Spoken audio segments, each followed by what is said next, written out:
Upgrades.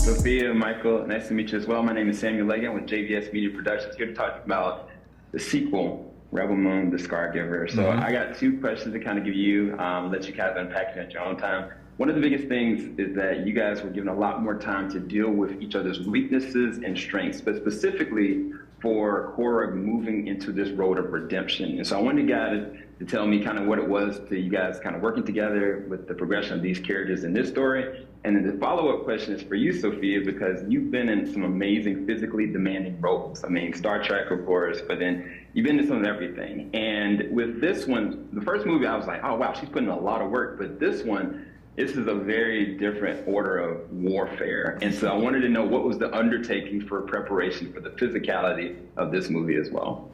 Well, we started filming in about April, and I started with the stunt team that was led by Freddie Boussier and everybody in January.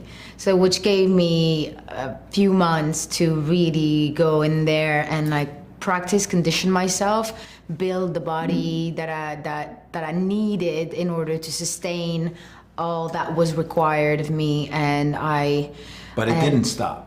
Throughout the shoot, you kept training. We had to, because we constantly. We didn't learn all the fight sequences in advance before filming. So I learned, I think, just the end fight with Noble in movie number 1. That's what I learned before starting filming, and a lot of conditioning and a lot of gun training, how to hold a gun, how to run with it, and be on the floor with it, and get up with it, and all the technicality around that. And then throughout filming, because we had 9 months, we couldn't prepare everything in advance. Sometimes I had to go back in the stunt room and learn a new choreography, learn a new sequence. That's what Sophia did in her time off. She would be training and preparing for the next stunt. It was, pretty much. It was really brutal, but it looked so badass. Yeah, no, you nailed it. And I mean, also you got a dancing background, so you know choreography, but you make it seem seamless. But to go back to the first part of your question, that was very exciting for all of us. That in part 2, because in part 1, of course, we have to do the heavy lifting of introducing all these characters and introducing the world that Rebel Moon takes place in. In part 2, there's more room for the backstories of all these characters. And so in that sense, even though part 2 is like action-packed, there's also more room for the heart of the story and of all these characters. Yeah. How was it like for you guys kind of working together to kind of unpack? Like, again, you guys have strengths and weaknesses, and I think you guys are connected in that symbiotically to figure out how to work that out. Totally. These characters, absolutely. Yeah. They supplement each other in those ways, And I think the roles are reversed. Like a lot of the time you would expected him to have the physical role and the woman to be a bit more gentle and open.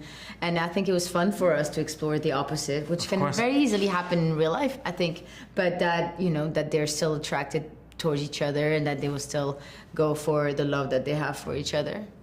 But I think also, like it's an epic film that is of that size, but we have pretty deep and complicated human emotions that you can relate to in real life, that each and every character are either battling with, trying to overcome, and which made it fun for us to explore.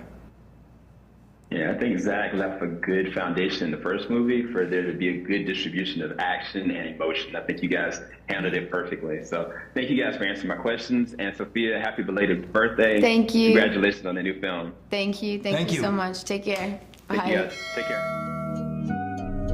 Falling out the top of the moon. I can see the skyline, 50 mile radius on my timeline. Ain't nothing on my mind. Oh Lord.